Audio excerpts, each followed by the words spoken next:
never a good way of knowing when you're not pushing the button yourself. Yeah, it's fascinating. So, good morning or afternoon, wherever you're at. My name is Henry Dittmer. I'm an Agile coach and trainer, and I have with me Tricia Broderick. Also an Agile coach and trainer. Yeah. Yep. Obviously, I think we're is that obvious in this? It is. So today's... I'm also wearing, Oh, very good. I thought about putting my pin on, but then I thought, people would think that the only thing I wear is Agile stuff. Why? I actually was a little nervous that I had gotten something out because I was packing for the conference. So I was like, where's even my track jacket? I don't know. Is it already packed? So. Okay. So sorry, I had a weird audio thing going on. So today's topic, you are about to embark on a week-long journey to someplace. Why don't you tell us where you're going, and we can dive into that area. Yeah. Well, I'm actually leaving early because there's a coach camp that's getting put on ahead of the conference. So I'm going to go to my first coach camp that I'm shockingly have never been to one before. So I'm excited about that. So I actually leave tomorrow morning. But I am headed to San Diego for Agile 2018 with the Agile Alliance. And I will be there. The conference is actually Monday to Friday, but I leave Saturday. So I will be there Friday to Saturday. So long trip, but it's chocked full of events and stuff. So tell us a little more about Agile Alliance and Agile 2018.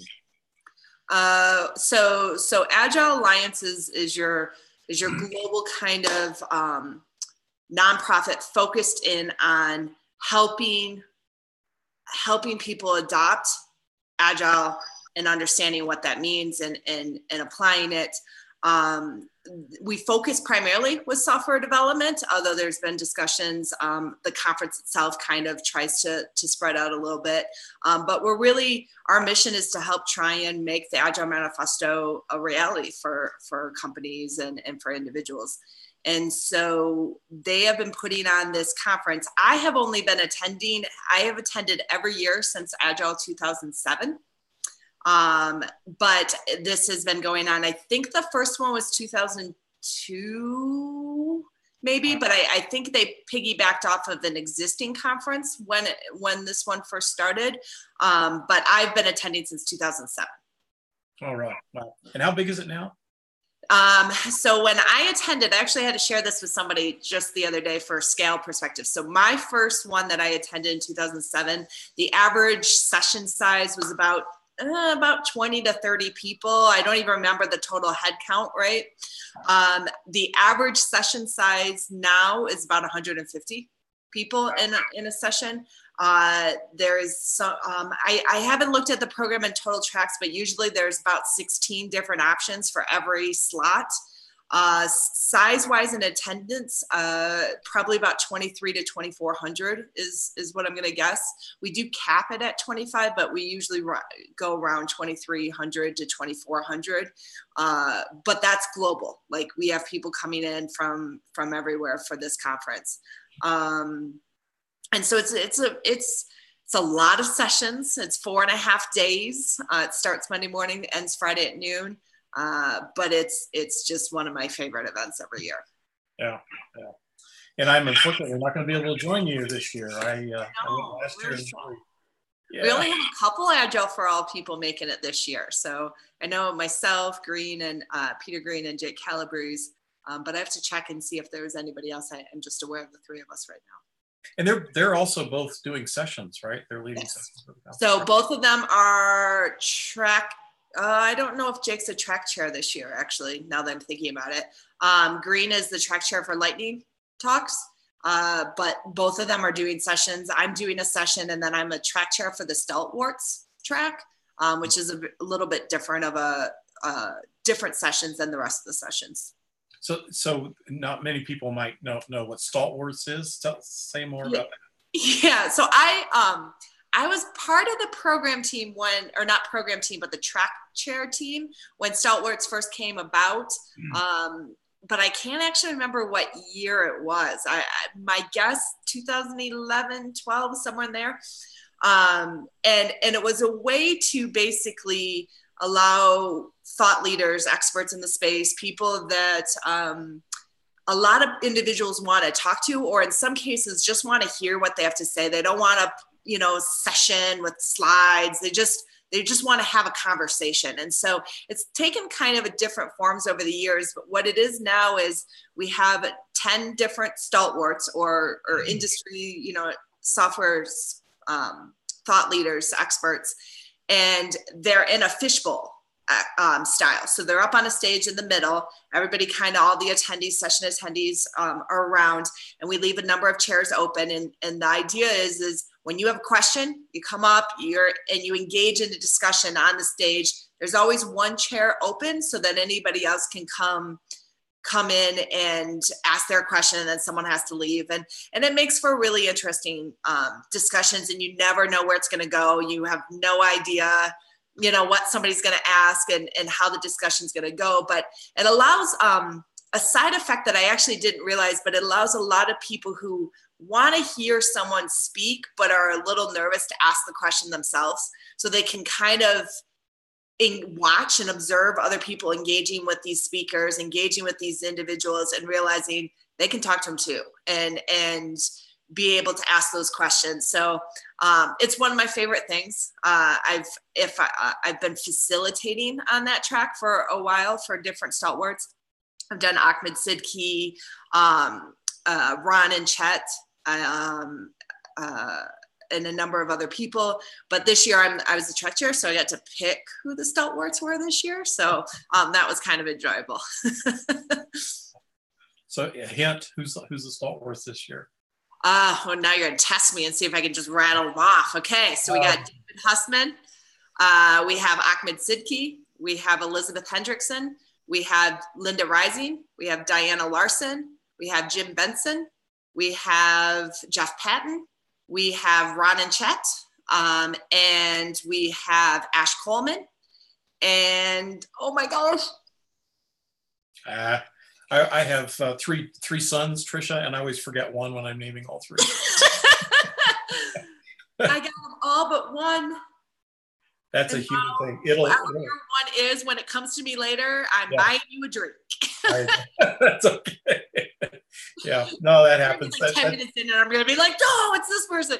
Believe it or not, what we just experienced is a psychological thing. It happens to everybody. I'm actually impressed I got that far, though. Okay.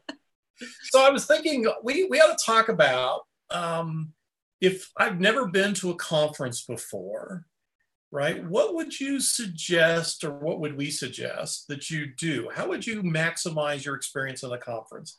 And then we might shift to, so you've been a person going to conferences a lot. What might you do differently from someone who is novice to a conference? Oh, okay. And then the third topic would be to talk about what's number 10. Don't give me loaded questions at one time. Only three. And then the other one is that you and I both know that Agile conferences in general tend to be a little different than other traditional conferences. And we have to talk just a little bit. So Stalwarts, for example, is an example of that. But so let's start with the novice. So the novice person is going to show up to the conference. What advice do we have for them? So for the novice person, I think something I learned a while ago, and I experienced it myself when I was going. If you're novice to the conference is different than if you're novice to Agile too. Novice to Agile, a lot of people get very overwhelmed at a conference right off the bat because they kind of expect it to be like training, where all the speakers give you this nice flow and you build off previous knowledge. And in a conference, you're walking in and you can go into a session and just be like, I don't know what any of these terms are. Everybody seems to know. It can be a little overwhelming for a lot of novices. One of the things that Agile 2018 does and Agile Alliance Conference does is they actually have like a Agile boot camp kind of track just so that people get an understanding of the basic terminologies and concepts. But not every conference has that.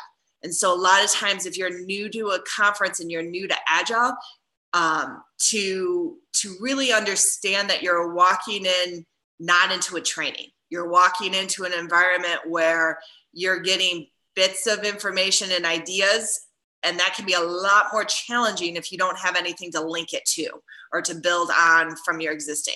And so what I recommend for novice people, if they have something like a boot camp, absolutely do it. If they don't, to use something like at Agile 2018, there'll be an area called Agile Advice, where you can get some, hey, just give me like a 20-minute briefer, like a highlight, right? At Scrum Gathering, they have a concept called Coaches Clinic, very similar concepts. And so there's usually options to doing that and getting some of that base. But if you can't get that, let it go, right? Like, don't get overwhelmed in the sessions because you didn't know what a term is. Write those terms down. You'll have a chance to go back and, read that. You can still take things out of the sessions, take concepts, ideas, tools, exercises, and things out of the session that if you check out because you didn't know what a couple of the terms were, you're going to miss out big time. And so I really kind of have them sit back and think, what am I trying to do this week? What's my goal? And look at that. And then there's a lot of just general, take care of yourself, especially at Agile 2018. It's a long week. It's a lot of sessions, especially if you're new to it.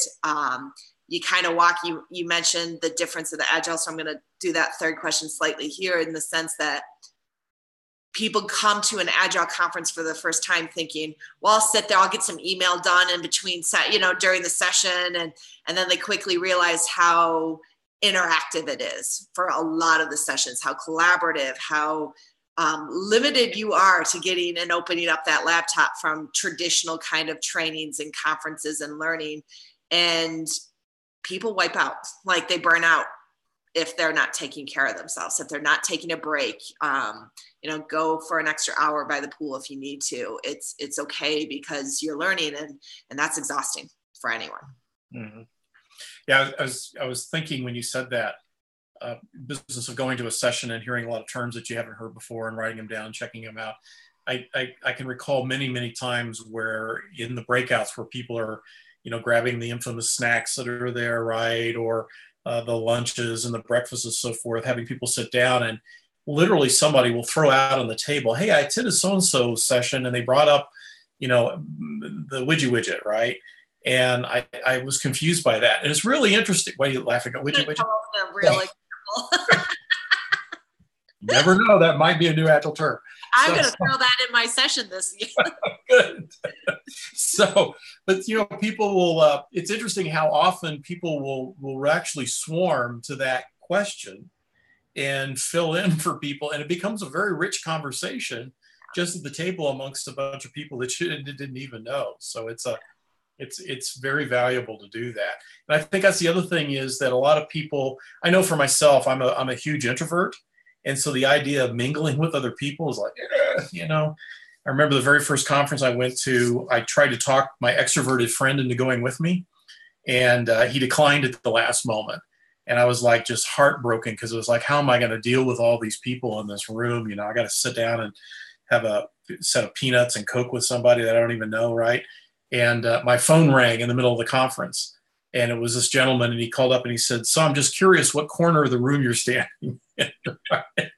So techniques as an introvert that I learned was that everybody has to have a place to put your drink down. Go find that table, put your drink down, and people will come over there.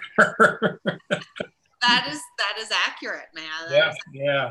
But and having done that enough, and then having enough of these, so where did you come from, or what session did you just attend, or it's fascinating how quickly an introvert can actually get into some very, very interesting relationships, strong relationships, actually, through that just a simple question. Well, there's always tables available in most conferences too, outside for people to sit at. The big conference, Agile 2018, actually does a new hire orientation where newcomer, first timer orientation. And we actually tried something new last year where we had everybody kind of do almost like a mind map of why they're there, who they are a little bit, and let them introduce to a number of people. Because I do think when you're going to the conference solo, it's tough. Even as an extrovert, it's tough. It's a little overwhelming. You're in a sea of people. And I had somebody point out, they're like, I feel like everybody knows each other. And there's a little bit of accuracy in that for a lot of us that have been going to conferences for a really long time, this is our reunion in some ways. Like, this is the chance to come back together. And so there are a lot of people that do know each other, but we don't know a lot of people too. And people are welcoming and want to engage in conversations. Like, you can troll any of us with certain topics and engage us right away and stuff. So it's challenging, but it's one of the things that I think I've loved most about conferences is that you could be sitting at a table with a speaker and people or an author of a book you've read, and they're just talking to you, right? Like, there's no divide, there's no walls in that regard. And I'm, the first conference I remember, I sat in a session with Esther Derby, and she was talking about performance reviews. And I was like, oh, there's something I wanted to follow up with. So I sent her an email, and I was like, I don't expect you to remember me, but you complimented my necklace. And I was like, but, and she was just phenomenal. She was like, okay. And she answered, helped me with a question I was having in terms of performance reviews and what I wanted to try.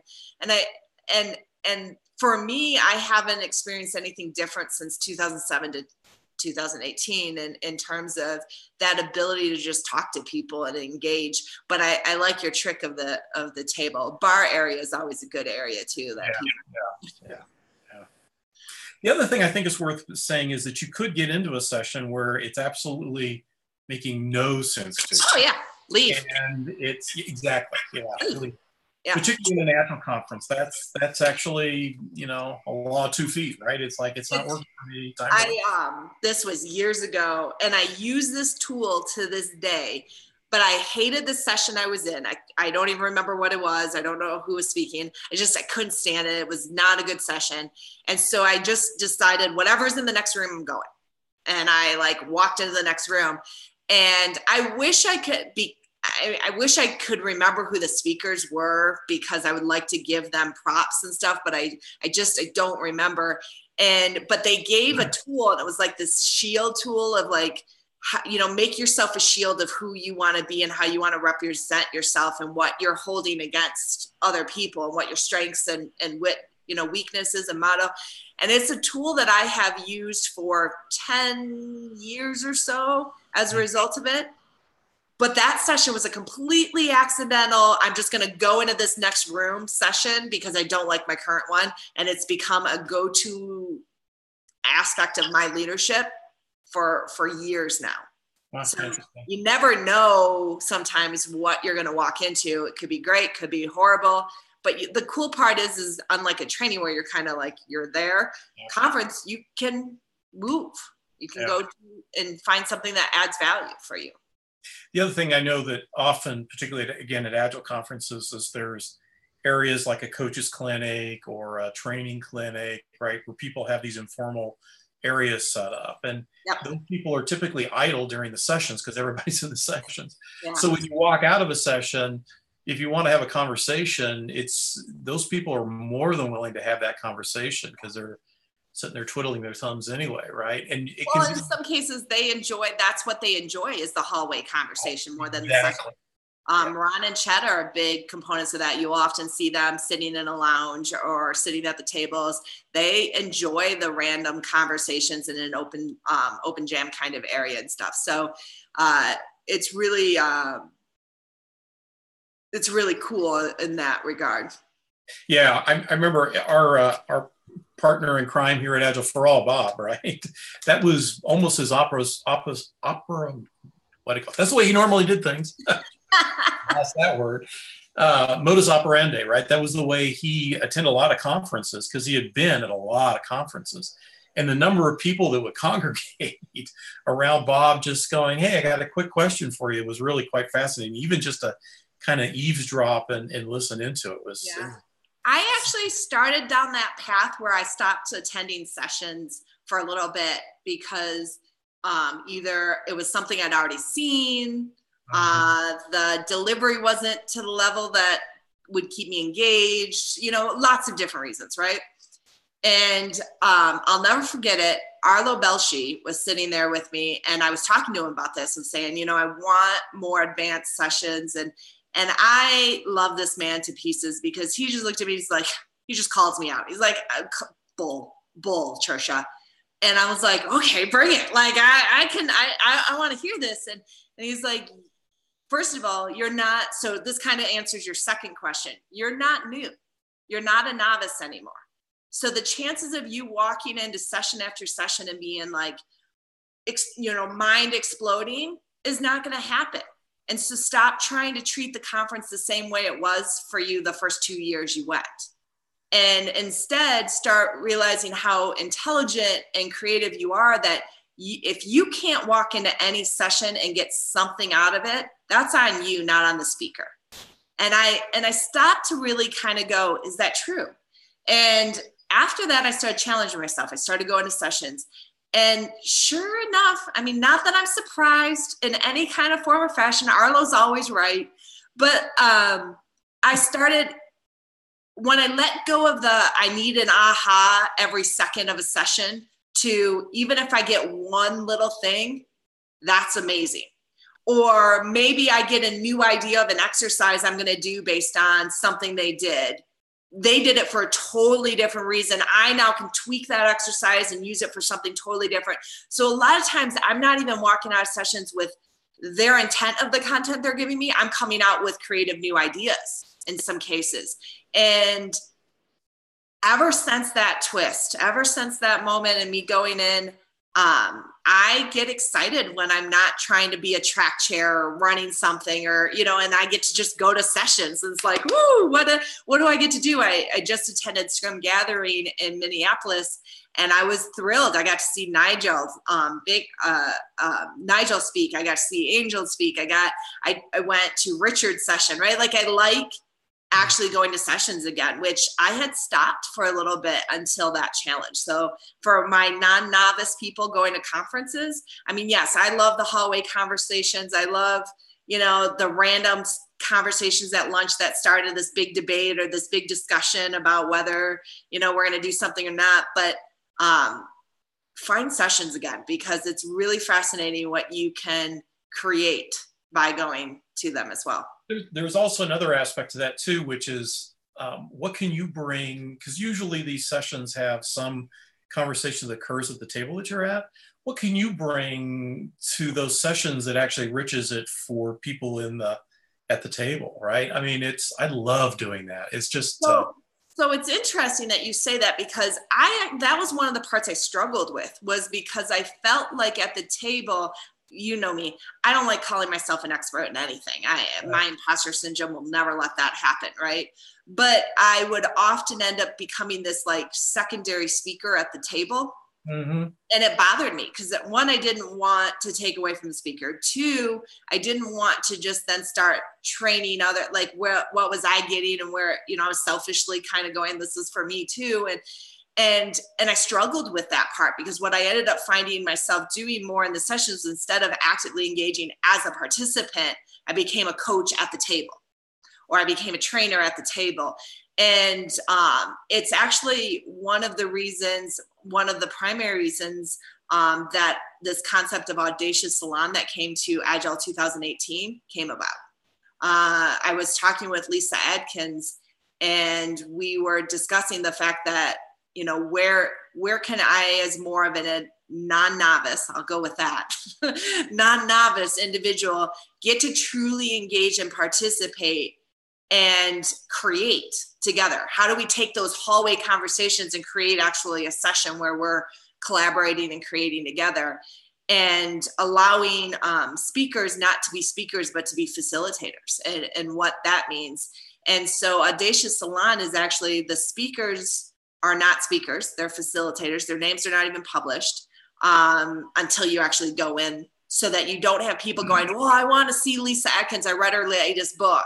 No, it's not about that, right? She's Billy did a session last year on imposter syndrome, and, you know, but she was the facilitator, and everybody came in and they were working together to create of how to support this, how to acknowledge it, what does it mean, but the session's limited in size, so you're not getting 150 people so that you can truly create. And two, we kind of highlight as you're walking in this, if you're new, this is not the session for you, right? If you don't want to engage, this is not the session for you. And we kind of really talk through people as they're coming in to really create a space for those of us that want to not just have that hallway conversation, but include more people in it, in the environment. And it was one of the first times that I've been able to really just be a participant in a conference session and not be constantly thinking about, am I taking away their experience, or what about the speaker, but just truly engage. And that, for me, one of my proudest things is related to that conference specifically. So it's interesting you mentioned acting like a trainer or a coach when you're at a table, because actually I found myself doing a very similar thing where it's like, God, I don't want to be distracting from the trainer. I don't want to set myself as being the expert, because I actually don't know what this person who's presenting the session has to offer that I may not know, right? But I actually quickly switched to being a coach. Yeah, that's relatively safe. And in fact, it created a terribly rich environment to practice coaching, right? Because you're not telling. You're asking, what are you getting out of this? Right? But I just, as an extrovert, as someone who thinks while they talk, I wanted to be an attendee, right? Like, I wanted to just not have to be a little, I wanted to be a little selfish, honestly, and for my own learning and growth, and sure, I like that twist. So now I can stop and think about, well, I'm practicing my coaching and having that twist, but I wanted to be selfish and just get to be able to engage. And for me, that, and to do it in a way that felt inclusive. I do get the opportunities because I have been around the community for a really long time, that I can sit and have a conversation with, Arlo or Hussman or, just different people. But there's so many bright people that I haven't met yet. And how do I meet new people and new connections and not just rely on those same hallway conversations? And for me, that provided an opportunity for that, which was really valuable. Yeah. So one other thought in that is, most times when coaching, I'm learning. Yeah, that's true. Absolutely. So, I don't discount that. Yeah. So it's an interesting, maybe you and I ought to talk about extrovert and introverted type of behaviors like that. Yeah, maybe. And most of the time I'm totally fine with it. It's just occasionally I like to just full blown be the student. Yeah. And or as Lisa put it when we were coming up with this idea, she was like, I'd like to not be the author, Lisa. I'd like to just experiment and still. That's why I don't seek fame. Tricia. Right. Well, it's to provide for people to still do that. Yeah. It's challenging. Yeah. Because you want to support the person who doesn't understand a term, but yet I want to also challenge myself to new levels and new concepts and create with people while we have an opportunity to be together. And so it's finding, and for me, it's that balance. I know there were some people that never really left Audacious Salon for the week. And then there were others that just went to one session and then proceeded with the rest of the conference. I mean, that's the cool part, is you get to just pick your schedule. And I do recommend picking your top and second and third in advance, because it can be a little overwhelming to try and decide what you're going to go to next. Yeah. So any other thoughts about what kind of things we're kind of coming up on the half hour? I'm just curious. That went by fast. Yeah, it did. What other top things? So I guess the other thing I would suggest is that usually conferences have events beyond the sessions and beyond the cake and cookies kind of stuff outside of. They're usually some function at the end on an evening, right? Those are also, I think I've met more interesting people there. I mean, sessions, you can meet people at a table, but it's in the context of that session, right? And those kind of events create this open space type of a perspective that anything goes, right? So, those are, even though I'm an introvert, I take my drink and find a table and set it down at those. And my go-to question at those when I'm meeting somebody new is just, what was your favorite thing you learned today? Right? What was the favorite thing about today? And it opens that conversation in terms of hearing what they liked or didn't like, and they get to choose where they go down. But there's always those kind of events. I obviously love those events,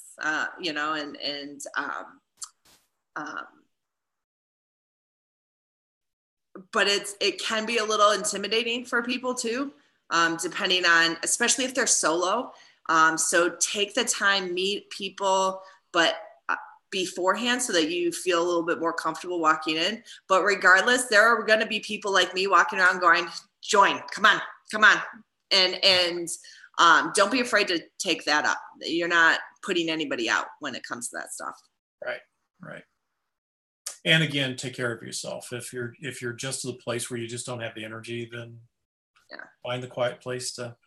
I go for this specific conference, Agile Alliance. It changed my life. For any, that sounds kind of over the top, but the reality is it did. I met people that have been incredibly influential in terms of helping for me to find my confidence, helping for me to find the type of leader I wanted to be, to being willing to go out of my comfort zone to challenge me. And so in some ways for me, this is my giving back, right? My helping to run it, to be a part of the board is a way of me paying that forward, and my attempts of it. I go to other conferences frequently as well. They all have different aspects, different dynamics with them. What's common among them is there's always this community, right? Like this is the coming together for learning. And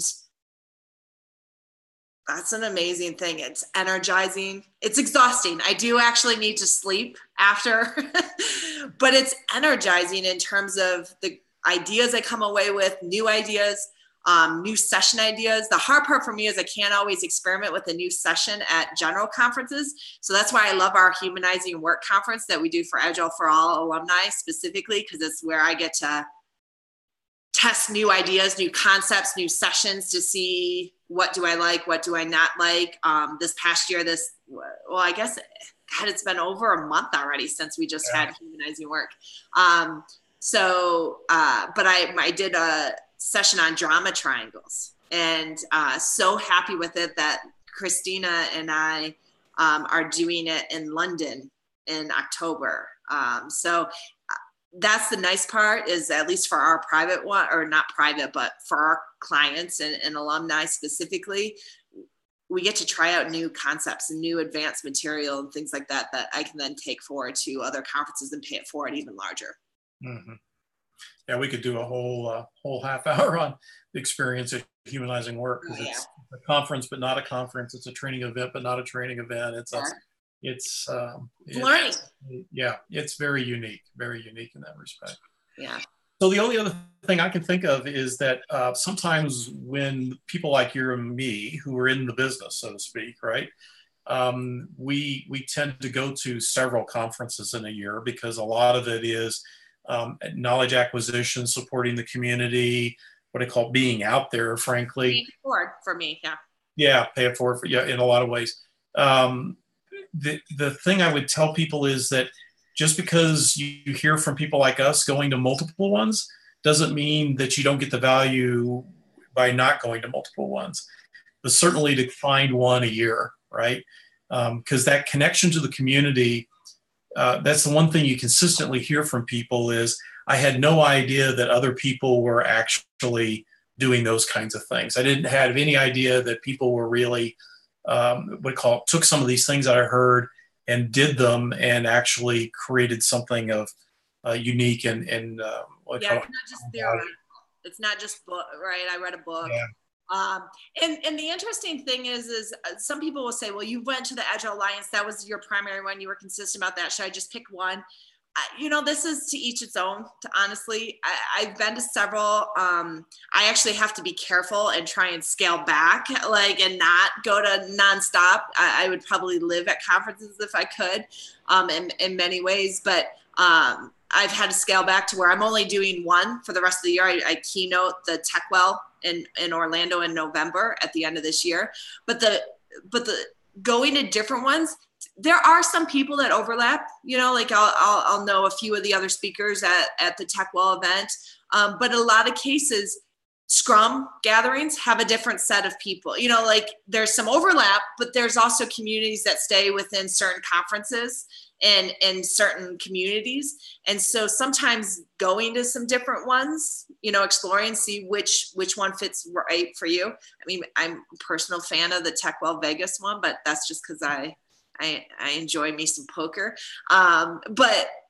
But on the same note, I'm headed to Scrum Gathering in London, right? To go to Europe to actually experience the community over there. I was just at the XP event in April or May in Portugal, right? And so there's always going to be some level of overlapping in terms of the community, but there's also different circles at the different environments and so it's a cool way to get exposed to different people and different learning and different. Yeah, you get a larger experience is the way I would describe it, right? It's a larger experience because there are meetups and meet groups, right?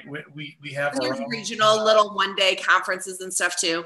Mm-hmm. Yeah, we have our. We have to plug Mile High though, because that's our home base. Well, we also have to plug Agile for All's Agile Adventures, hashtag Agile Adventures, right? Oh, yeah. We're doing follow-up within the community with people who have experienced humanizing work, for example, or we want to expose to, people who have worked with us or have heard of us, frankly. It's open to anybody to come and hear more about, what's it like to be in an Agile for All conference at a humanizing work conference. Yeah. But all these conferences give you that wider breadth, right? And if there's one thing that I know after working 35 years in an institution is you can become institutionalized. Your world becomes that institution, and these conferences have an opportunity or create an opportunity to peek outside that institution and see other ways of structuring the world, seeing the world, thinking about the world, right? I remember coming back. It never failed. I'd come back from the conference when I was at TechSmith, and I'd be like, okay, here. and I'd have to check myself, right? Because I want to do 100 things all at once. But that's the amazing part of it. So I'm excited. I leave tomorrow. I get to go to my first coach camp. And then Agile 2018. And really the program looks amazing, and the event and the program team always does an amazing job. So I'm excited. Well, I'm sorry I won't be able to be with you and the rest of the crowd out there. But I'll Skype you and I'll FaceTime you in, and I'll walk around for a little bit. Yeah. Well, I'll tell you where I'll be later. I'm supposed to be out in the middle of a river someplace. So, yeah. Choices. Yeah. Well, we encourage everybody to go to conferences, and as always, Tricia, it's fun to chat with you this way. I wish I was sitting on the stairs there with you with Amadeus in the background. But away this time, right? Oh, is he? Oh. Well, we'll be getting together soon, anyways, to finish off our advanced CSM. Yeah, we're that close. That's cool. All right, everybody, have a good day. Take care. Bye.